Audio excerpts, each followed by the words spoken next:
सुरुचि ने प्रवचन सुन सुन के प्रतिज्ञा ले ली थी कि अब वो कोई भी पाप नहीं करेगी, सबसे अच्छे से बात करेगी, किसी के साथ बुरा नहीं करेगी। बहू, ये मच्छर तेरे गाल पे कब से बैठा है? अरे काट लिया तो गाल गुलाब की तरह लाल कर देगा। बैठे रहने दो माँ जी, उसे आराम करना होगा। उसने मेरे गाल को अपना घर समझ लिया है, तो मैं उसे बेघर क्यों करूं? अरे ज्ञान की बारिश बाद में करना, अपने गाल का मच्छर हटा ले। मलेरिया हो गया तो तुझे आराम करना पड़ेगा। माँ जी, डेंगू मलेरिया तो सांसारिक बीमारियां हैं, हमें इनसे ऊपर ही तो उठना है ना। अरे बेटा, इनसे आदमी ऊपर ही उठ जाता है। क्या हुआ? काट लिया। अरे मैंने तो कहा ही था, मार देना था उसको। नहीं नहीं माँ जी, उसे भोजन करना था, मैंने उसे पोषण दिया है, मुझसे पुण्य का काम हुआ है। अरे उड़ रहा है टुनटुना के, ताली बजा के मार दे वरना फिर काट खाएगा। नहीं नहीं माँ जी, जीव हत्या करना पाप है। मैंने एक बार व्हाट्सएप पे एक उपदेश पढ़ा था, मच्छर आपको काटे ये उसका जुनून है, उसके बाद आप खुजाओ ये आपका सुकून है, लेकिन कभी मच्छर को मारना मत, क्योंकि उसकी रगों में आपका ही खून है। अरे तू और तेरा व्हाट्सएप का ज्ञान, भगवान बचाए। सुरुचि की ये पुण्य करने की आदत से कई बार सुरुचि का नुकसान होता, लेकिन फिर भी वो पाप से दूर रहती।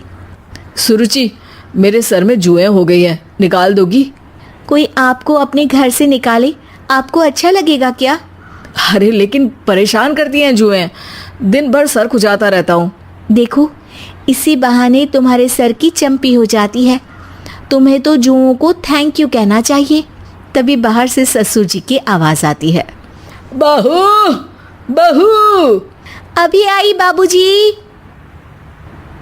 बेटा सुनो, ये देखो चाय में ना मक्खी तैर रही है, दूसरी चाय ले आओ जाओ। ला दूंगी, पर मक्खी मत हटाइएगा। अरे क्यों बेटा? मक्खी चाय का सेवन कर रही है, अच्छा थोड़ी ना लगेगा आप बीच में अडंगा डाल देंगी तो। आपको अच्छा लगेगा क्या अगर कोई आपकी चाय छीन ले? अरे पर निकालूंगा नहीं तो मक्खी मर जाएगी बेटा। नहीं नहीं बाबूजी, आप उसे पीने दीजिए, पीकर उड़ जाएगी। लेकिन बाबूजी मक्खी के साथ ही चाय पी जाते हैं। ये क्या किया बाबूजी? अरे मक्खी सिर्फ चाय ही क्यों पिए, आज सुबह मैंने मिठाई भी खाई है, पेट में ही है, वो पेट में चाय भी पीती रहेगी और मिठाई भी खाती रहेगी। सुरुचि को समझ में नहीं आता कि वो बाबूजी के इस कारनामे पर क्या जवाब दे। वो सास के पास जाती है। सास के हाथ में एक खटमल मारने की दवाई है। माँ जी, आपके हाथ में ये क्या है? अरे बेटा, तू तो बीए पढ़ी है, इतना तो पढ़ने में आया ही होगा कि ये खटमल की दवाई है। माँ जी, आप क्यों मार रही हैं खटमल? मत मारिए माँ जी, आप अपनी नींद के लिए खटमलों को हमेशा के लिए सुला देना चाहती हैं। अरे अब चुप भी हो जाओ देवी, पुरानी दवाई है, एक्सपायर हो गई है, फेंकने जा रही हूँ, नहीं मार रही हूँ खटमल। और वैसे भी खटमल से ज्यादा तो तूने हमारी नींद हराम कर रखी है। माँ जी, पुण्य करना चाहिए, आपको तो ज्यादा करना चाहिए, आपकी तो उम्र भी हो रही है। अरे उम्र से याद आया, बैंक में जाकर जन्म तारीख सही करवानी है, तैयार हो जा, कल स्कूटी चला के ले जाना मुझे। अगले दिन सास घर से निकलने से पहले दही शक्कर खा रही है और जल्दी जल्दी में हाथ नहीं धोती। बहू स्कूटी निकालती है और सास ताला लगाती है। ताला लगाते वक्त शक्कर के दाने ताले पे रह जाते हैं और दोनों सास बहू हड़बड़ी में घर से बाहर निकल जाती हैं। अच्छा हुआ कि तेरी स्कूटी में सेल्फ स्टार्ट है, वरना तू तो बोलती कि मैं किक नहीं मारूंगी, किक मार दी तो पाप लगेगा। माँ जी, इस तरह मजाक करना भी पाप होता है। दोनों सास बहू बैंक पहुंचती हैं। अभी लंच टाइम है, बाद में आना। अरे भाई साहब सुन तो लो, करवाना क्या है? अरे जन्म तारीख बदलवानी है, कैसे बदलेगी? अब किसी और तारीख को पैदा हो जाओ। यही चुटकुला आप अपने मैनेजर को भी सुना पाओगे ना? वो भी हंस ले थोड़ा, अभी बुलाती हूँ। अरे अरे रुकिए रुकिए, ये फॉर्म भरिए और आधार कार्ड दीजिए। अरे राम रे, आधार कार्ड तो भूल ही गई, उसके बिना तो नहीं होगा। अरे बहू जा घर से जल्दी से मेरा बटुआ उठा ला, उसमें मेरे सारे कार्ड रखे हैं। जा जा जल्दी लेकर आ, वरना बैंक बंद हो जाएगा और कल मुझे अपनी बहन के यहाँ भी तो जाना है ना। जी माँ जी, अभी गई और अभी आई। अरे रुक, चाबी तो लेकर जा घर की।